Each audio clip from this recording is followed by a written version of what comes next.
देखिए, ऐसा है, मेरी जीतू भाई से बात हुई थी।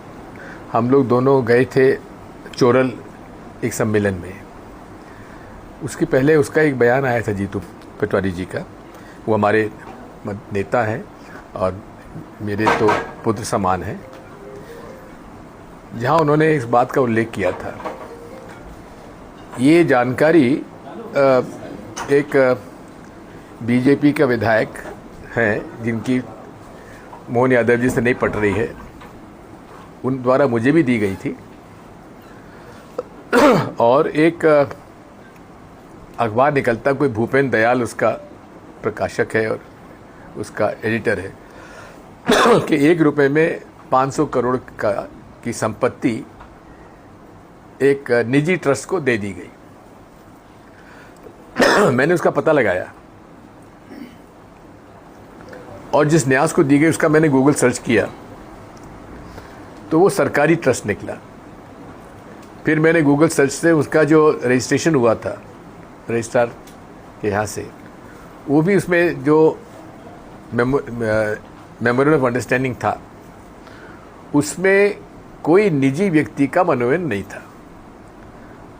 जो पदेन मुख्यमंत्री हैं वही उसके अध्यक्ष होंगे और पदेन संस्कृति विभाग के मंत्री उसके उपाध्यक्ष होंगे और उसका सेक्रेटरी भी होगा, वो सरकारी कर्मचारी होगा।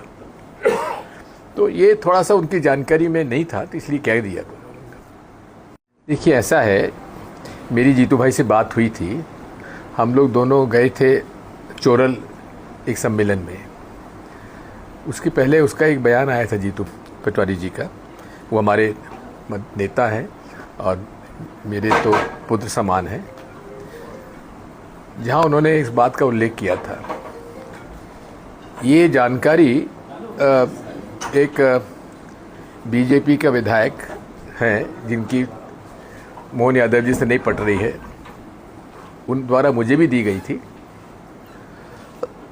और एक अखबार निकलता, कोई भूपेंद्र दयाल उसका प्रकाशक है और उसका एडिटर है, कि 1 रुपए में 500 करोड़ की संपत्ति एक निजी ट्रस्ट को दे दी गई।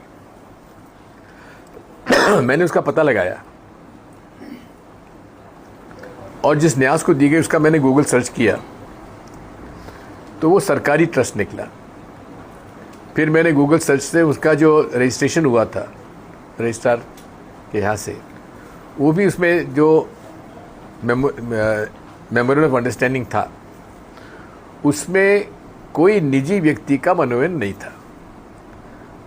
जो पदेन मुख्यमंत्री हैं वही उसके अध्यक्ष होंगे और पदेन संस्कृति